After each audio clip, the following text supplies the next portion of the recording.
Assalamualaikum warahmatullahi wabarakatuh. Nama saya Taufan Maulana Rizaldi. Di sini saya akan menjelaskan tentang laporan pengembangan peta kendali mutu yang sudah saya buat.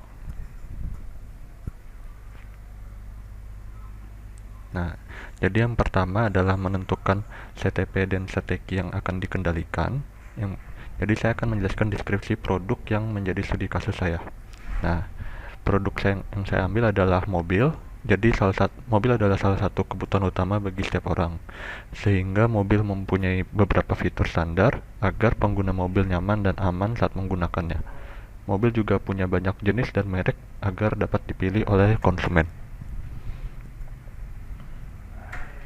Nah, di sini adalah voice of customer terhadap produk yang saya sudah buat.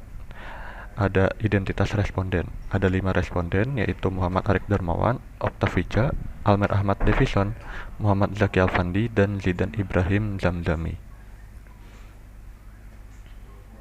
Nah, di sini ada penyusunan voice of customer. Di sini ada tabel of voice of customer, jadi masing-masing responden itu memiliki voice of customer beda-beda. Ada yang hanya memilih 1, ada yang memilih 3, ada yang juga memilih 5 sampai 6. Nah, di sini juga ada rekapitulasi voice of customer, yaitu ada 6 dari merek atau brand, harga, fitur, warna, jenis, dan ukuran mobil.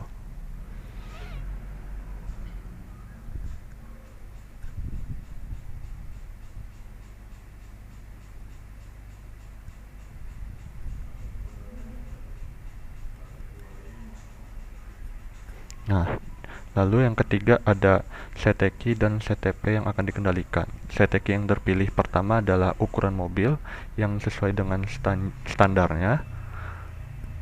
Lalu yang kedua ada CTQ terpilih kedua, QC atau QC2, yaitu pewarnaan.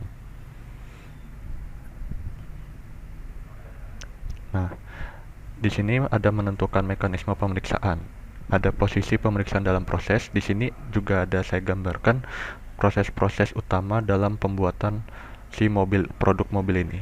Nah, QC1 itu adalah ditaruh di setelah proses assembling, lalu QC2 saya posisikan setelah painting, di mana QC2 ini adalah.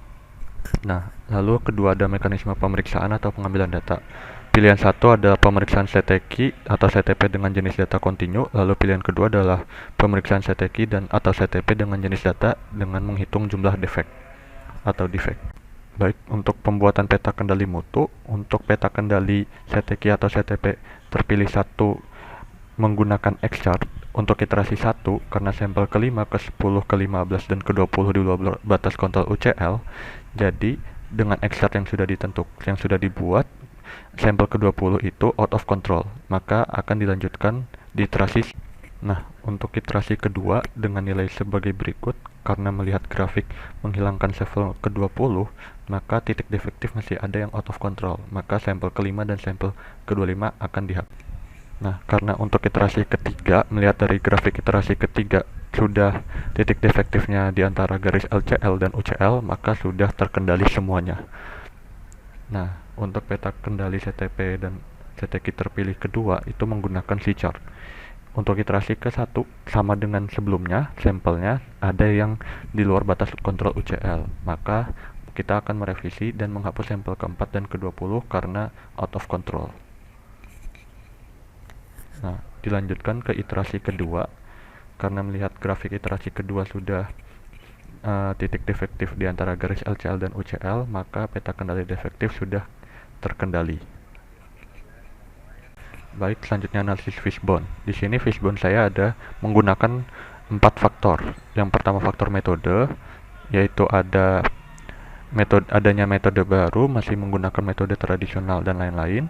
Lalu pada faktor man, ada pekerja yang kurang berpengalaman. Selanjutnya faktor mesin, terdapat mesin yang kurang umur pakainya sudah lama.